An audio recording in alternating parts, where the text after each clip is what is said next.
By space, the universe encompasses and swallows me as a particle. By thought, I encompass it. Blaise Pascal. The system is about to be flipped upside down. Please keep your friends and family aware. Like, subscribe, share these videos. Please understand that my video is not offering financial advice. I have a background in fine arts. I am not a financial advisor. That really triggered that fear amongst policymakers and governments when a few of them actually took the extreme step of banning cryptocurrency trading. Now, it's safe to say that we have entered the phase of maturity, or as many would call, the phase of building.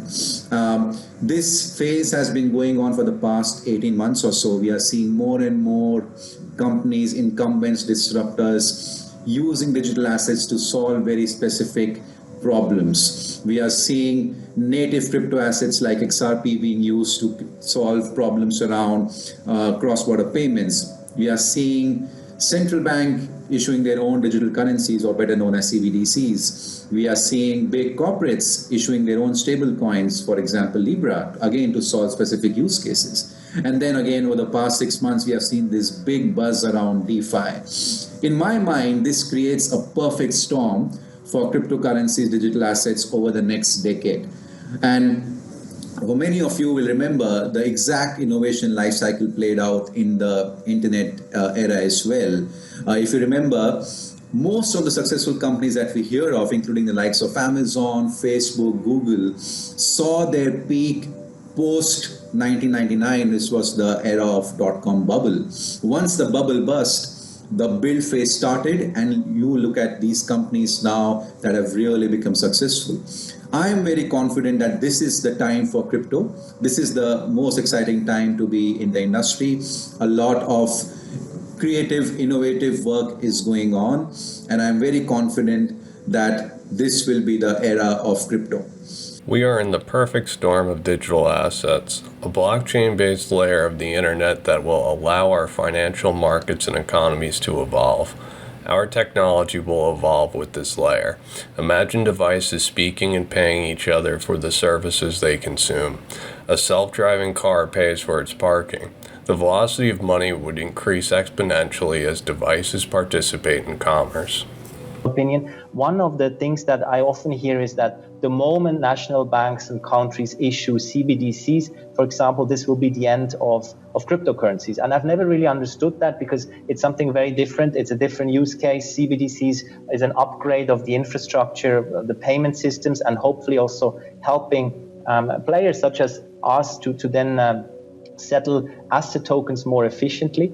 And cryptocurrencies, on the other hand, have different use cases. I've never personally believed in a Bitcoin as being a cash substitute, but rather a store of value, and other tokens bringing other innovative solutions to the market. So hence, that's I would rather argue provocatively, the more CBDCs we have, there will be more ways to on and off ramp cryptocurrencies, for example, because again, we have that on the both legs on the same infrastructure. Decentralized blockchain is the utility that allows crypto assets to function. Central bank digital currencies will need to interconnect with these networks. CBDCs may decide to use centralized blockchain networks, where interoperability will be under central banks and regulators' control. Blockchain-based networks will complement each other. We are speculators and want to see percentages. However, we should be rooting for the overall development of technology. There will be many winners because one network is not going to solve every problem. When you look at digital assets, the beauty of digital assets is that it offers you trust in a trustless system. Now, in the internet era, the internet gave us the power to move data across borders seamlessly and in real time. But until blockchain digital assets were invented, you could not do that with value. Digital assets offer us that same ability to move value across borders, which is why Ripple for the past 7 years have been very focused on this problem around cross-border payments and how digital assets can be used to solve cross-border payments. And again, just to give you some context, unlike in domestic payments like Singapore, Indonesia, UK, India, most of these countries have real-time fast payment systems where you can transfer money seamlessly within the country. But if you extend that to the global scenario, there is no global central bank today, which is why this ancient system of correspondent banking was invented. And there's a huge amount of trap liquidity in these nostro vostro accounts. And crypto digital assets can really solve that problem.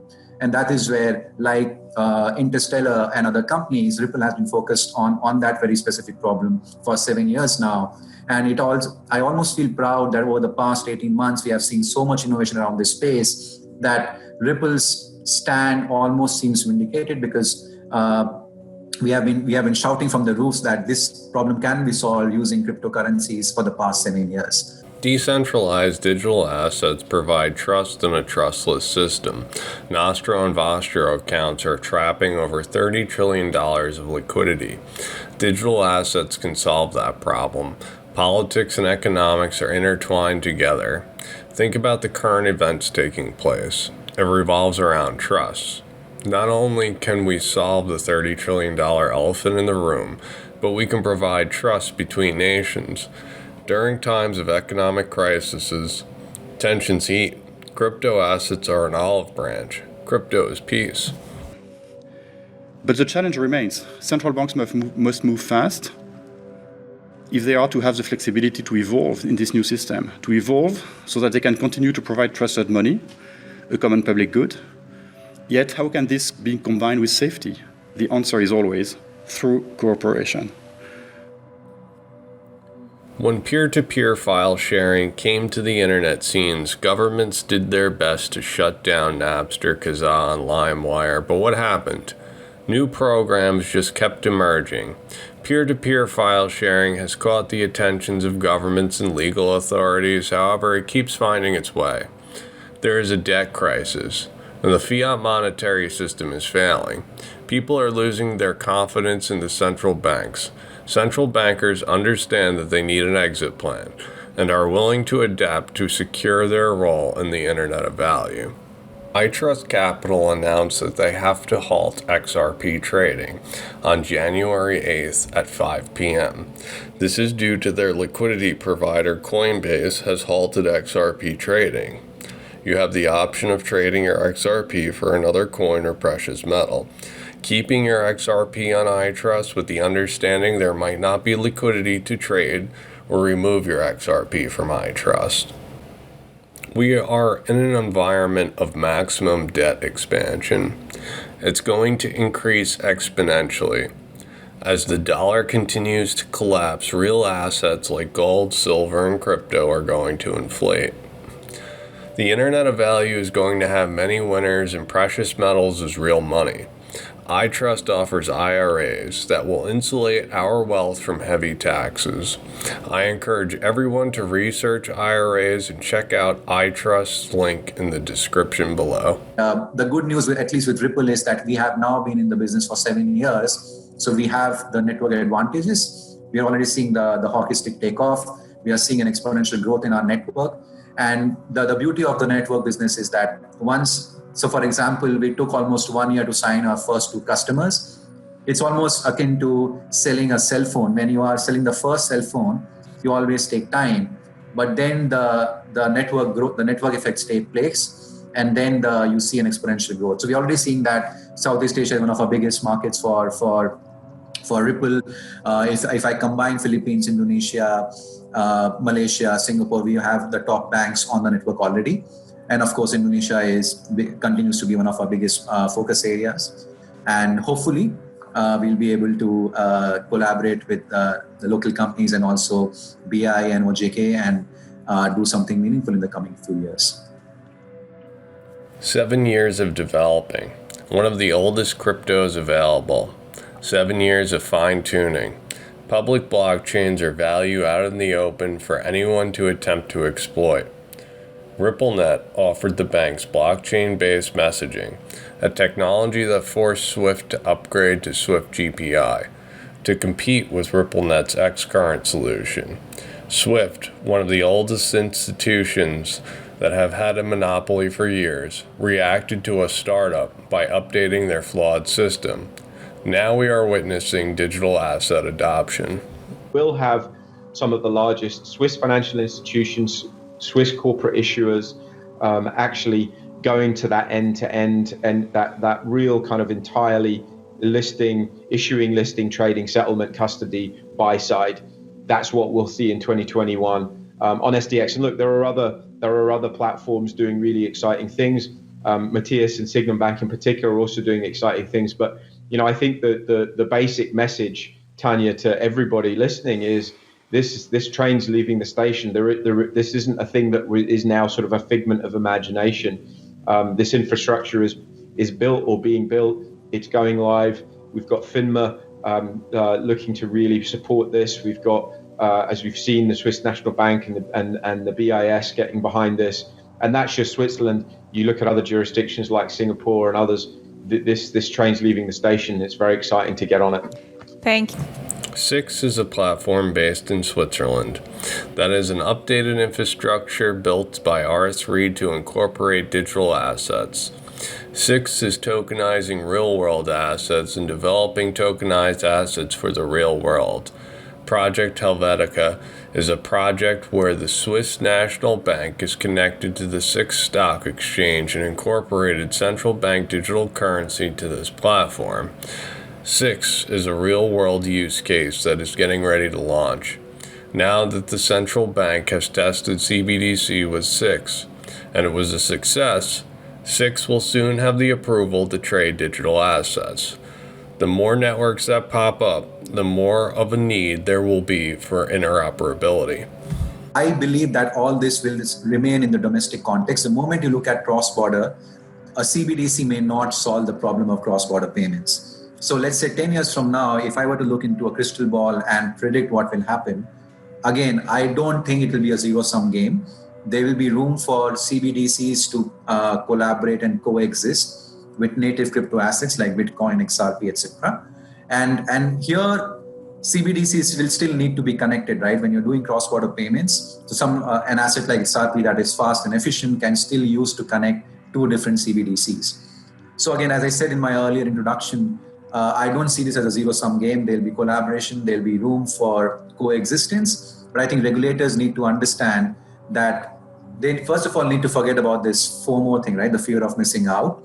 And they need to understand that CBDCs is not being launched to compete with crypto assets. They need to coexist and collaborate with each other, and that is what will end up happening 10 years from now. At least that's my prediction. Central banks and governments are putting the currency on a token.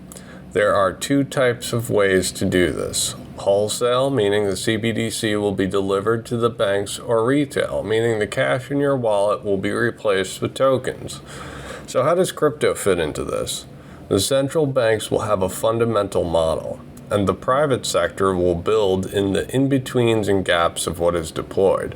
One huge gap is interoperability and cross-border payments. Many governments are never going to agree on one technology. They are never going to agree on one form of monetary policy, never going to agree on anything. While no one really knows if distributed ledger technology, DLT, is the future, the technology is now mature enough for the private sector to look and put it into production. Examples include SDX, also the recently renamed DM. At the Innovation Hub, we are building our own capabilities to conduct experimentation on DLT. It's easy to move fast and break things. Not breaking things is more difficult. To do the latter, we need to move together. And that is why central banks are doing. Project Helvetia is an excellent example of this and marks just the beginning of the further evolution of central banking. We have regulations in the States starting to unroll. Benoit just said Diem, Facebook's Diem, and SDX, the 6 blockchain-based projects, are going live. Governments can't hold this back any longer, and the private sector is moving forward. The rest of the G20 nations have acted on favorable frameworks for crypto. The United States are the last piece of the puzzle, and they're already stifling innovation. In fact, I would disagree with the word that you use. You use the word collided. I would use the word collaborate. I think for a long time, especially in the realm of cross-border payments, one institution, i.e. SWIFT, had a monopoly for almost 40 years. From here on, I don't see there'll be a zero-sum game. There won't be one winner takes it all. There'll be different pockets, there'll be different networks. There'll be incumbents, disruptors, Ripple, Interstellar, SWIFT GPI, and Financial, and then you name it. And then there'll be the wallet players. And I think, and then of course, there'll be central banks launching their own central bank digital currencies. I think the game would be all about how these things come together, collaborate with each other. And I think in the grander scheme of things, the ultimate beneficiary will be the customers, especially in countries where financial inclusion is a challenge, where last mile delivery is a challenge. So I think over the next 5 to 10 years, people will see a lot of benefits coming their way.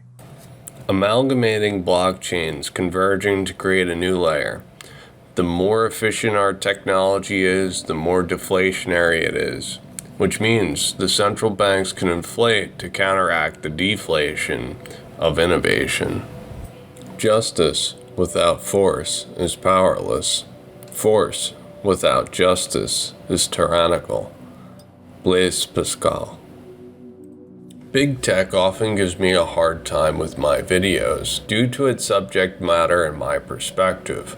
If you enjoy my work and wish to help me create these videos, please consider joining my Patreon. The link is in the description below. Thank you for liking, subscribing, and sharing. Remember to hit the bell.